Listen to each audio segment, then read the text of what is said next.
Kajian Islam Harian Abu Mahir Al-Muttaqin. Assalamualaikum warahmatullahi wabarakatuh. Rabbana walakal hamd hamdan katsiran thayyiban barakan fi mubarakan alaih kama yuhibbu rabbuna wa yarda. Asyhadu an la ilaha illallah wahdahu la syarika lah wa asyhadu anna Muhammadan abduhu wa rasuluh. Rabbi syrah li sadri wa yassir li amri wahlul 'uqdatam min lisani yafqahu qawli. Puji beserta syukur senantiasa selalu kita panjatkan kehadirat Allah Subhanahu wa taala, yang mana Allah pada kesempatan ini masih memberikan kita kesehatan, nikmat iman, sehingga saya dapat membuat sebuah kajian ini, dapat memberikan kajian ini. Semoga kajian kita ini dapat berfaedah insyaallah. Kebutuhan kita terhadap ilmu sangatlah besar, apalagi kita hidup pada zaman yang jauh dari Rasulullah sallallahu alaihi wasallam. Bahkan Imam Ahmad radhiyallahu anhu berkata, manusia memerlukan ilmu lebih banyak daripada keperluannya pada makanan dan minuman. Ini dikarenakan kebutuhan seseorang terhadap makanan dan minuman dalam sehari itu hanya sekali atau dua kali. Dan kebutuhan manusia terhadap ilmu sebanyak tarikan nafas. Masya Allah.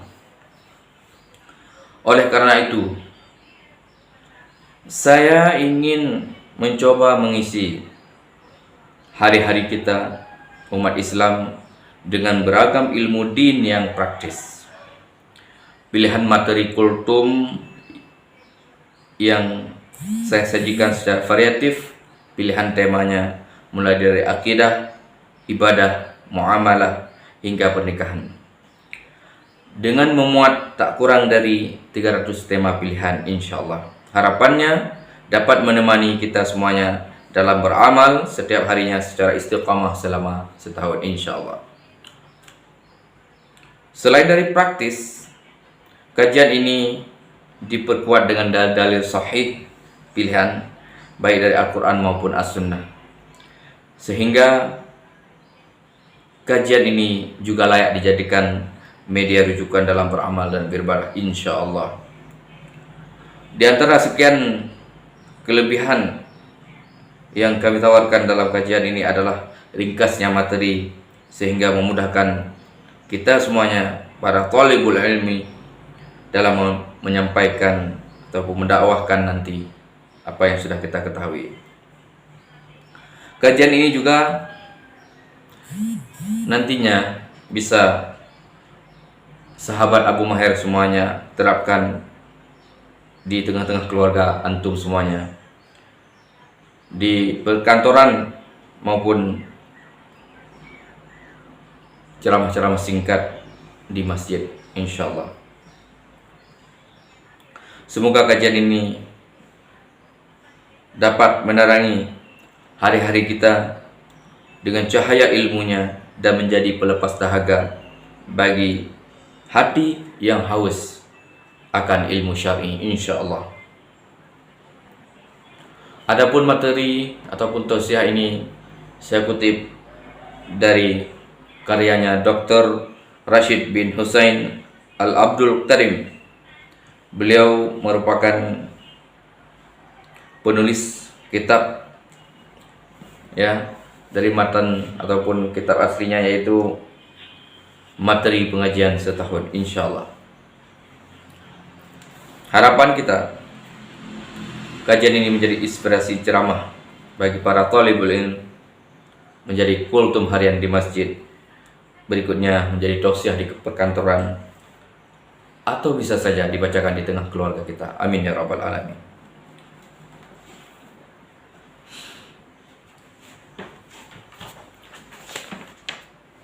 kaum muslimin dan muslimat, sahabat Abu Mahir yang sangat saya cintai. Untuk materi pertama, kita akan awali sebagai materi hari pertama. Kita akan mengawali dengan judul ataupun tema ikhlas dan niat. Seperti yang kita ketahui, di antara surat-surat yang sering hadir di telinga kita dan menjadi dalil dalam pembahasan ikhlas dan niat adalah firman Allah Azza wa Jalla dalam surat Hud. Kita perhatikan di sini. Barang siapa menghendaki kehidupan dunia dan perhiasannya, kami berikan balasan penuh atas pekerjaan mereka di dunia dengan sempurna. Dan mereka dunia tidak akan rugi. Itulah orang-orang yang tidak memperoleh sesuatu di akhirat kecuali neraka. Dan sia-sialah di sana apa yang telah mereka usahakan di dunia, dan terhapuslah apa yang telah mereka kerjakan. Surat Hud ayat 15-16. Sungguh ngeri. Apa yang kita usahakan di dunia, Allah berikan. Dan jangan harap di akhirat kita akan mendapatkannya kembali. Sungguh kehidupan dunia ini hanya sementara. Kehidupan akhirat tujuan akhir kita. Maka perbanyaklah amal-amal. Amal-amal kebajikan. Tingkatkan kualitas amal kebajikan kita demi mengharapkan sehingga usaha kita di yaumil mahsyar, di hari akhirat nantinya, kita terberatkan amal ibadah kita, insyaallah, amin ya rabbal alamin. Terberatkan amal kebajikan kita. Selain dari ayat, banyak hadis juga yang menyebutkan tentang ikhlas dan niat. Di antaranya adalah hadis yang diriwayatkan oleh Umar bin Khattab radhiyallahu anhu. Ia berkata, aku mendengar Rasulullah sallallahu alaihi wasallam bersabda. Hadis ini sungguh sering kita dengarkan. Sesungguhnya segala amalan itu tergantung kepada niatnya. Dan bagi setiap orang akan mendapatkan sesuai apa yang telah diniatkannya. Barang siapa yang hijrahnya kepada Allah dan Rasulnya, maka hijrahnya kepada Allah dan Rasulnya. Dan barang siapa yang hijrahnya untuk dunia yang ingin ia peroleh, atau karena seorang wanita yang ingin dinikahinya, maka hijrahnya akan memperoleh apa yang ia inginkan. Muttafaq alaih. Hadis riwayat Bukhari Muslim. Sehubungan dengan tema ini juga, Abu Hurairah radhiyallahu anhu juga meriwayatkan dalam hadis yang panjang. Ia berkata, aku mendengar Rasulullah sallallahu alaihi wasallam bersabda, manusia yang pertama kali diadili pada hari kiamat ialah seseorang yang mati syahid, lalu ia didatangkan dan diberitahukan kepadanya kenikmatan sehingga ia pun mengetahuinya. Lalu Allah bertanya, apa yang telah kau lakukan? Apa yang telah kamu lakukan di dunia? Ia menjawab, aku berperang karena engkau hingga aku mati syahid. Allah berfirman, kamu berdusta, tapi kamu berperang agar disebut sebagai orang yang berani, dan kamu telah disebut sebagai pemberani. Maka diperintahkanlah agar ia diseret di atas wajahnya dan dilemparkan ke dalam neraka. Naudzubillah min dzalik. Kemudian seseorang yang mempelajari ilmu dan mengajarkannya, juga membaca Al-Quran, didatangkanlah ia dan diberitahukan kepadanya kenikmatan sehingga ia mengetahuinya. Allah bertanya, apa yang telah kamu perbuat di dunia? Ia menjawab, aku telah mempelajari ilmu dan mengajarkannya, juga membaca Al-Quran karena engkau. Lalu Allah berfirman, kamu berdusta, tapi kamu mempelajari ilmu agar disebut sebagai alim, serta membaca Al-Quran agar disebut sebagai seorang qari, dan kamu telah disebut seperti itu. Maka diperintahkanlah agar ia diseret di atas wajahnya dan dilemparkan ke dalam neraka. Na'udzubillah. Ini tipe orang kedua.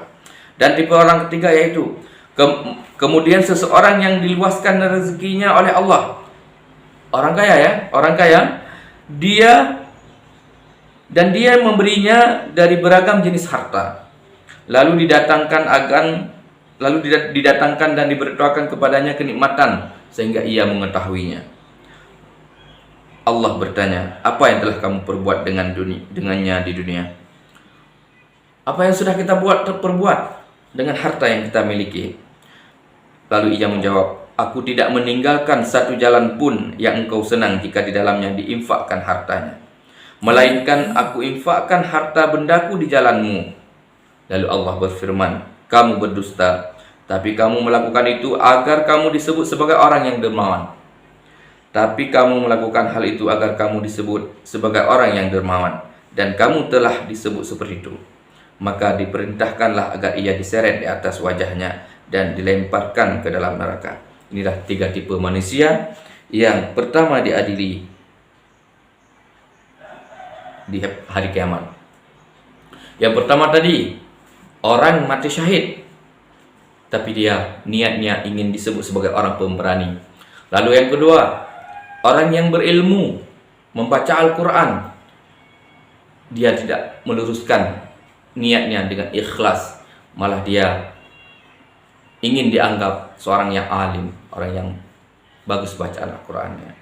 Dan yang terakhir tadi, yaitu orang yang banyak hartanya, dia selalu menginfakkan hartanya kepada orang fakir dan miskin, tetapi dia tidak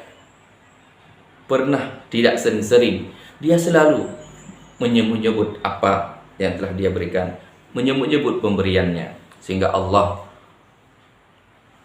menyeret ketiga tipe manusia ini ke dalam neraka. Na'udzubillah, subhanallah. Semoga kita dijauhkan dari sifat-sifat demikian. Baik, kita lanjutkan. Dari dalil-dalil di atas, dari dalil-dalil yang ada di atas, kita tahu bahwa dari dalil yang sudah kita sebutkan tadi, kita tahu bahwa niat merupakan pondasi amal. Ini yang harus kita ketahui. Ini sebagai pondasi amal. Amalan manusia akan diterima atau ditolak sesuai dengan niat pelakunya. Barang siapa melakukan suatu amalan dengan mengikhlaskan untuk Allah semata dan ingin mendapatkan pahala di akhirat, serta amalannya sesuai dengan tuntunan. Ini perlu kita perhatikan. Ikhlas dalam berniat dan melakukannya sesuai dengan tuntunan, maka ia diterima. Amalan kita ini diterima sesuai dengan niat kita, ikhlas, dan sesuai dengan tuntunan. Namun barang siapa meniatkan untuk selain Allah atau tidak mengikhlaskan amalannya untuk Allah dengan menyekutukan Allah dengan selainnya, maka amalannya itu tertolak dan menjadi malapetaka bagi pelakunya.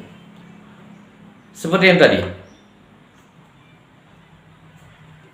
orang yang syahid tadi, dia melakukan berperang di jalan Allah, tapi dia dalam hatinya ingin disebut seorang pemberani. Orang yang memiliki ilmu, bagus bacaan Al-Qur'annya, tapi dia punya niat dalam hatinya ingin disebut orang yang alim. Kemudian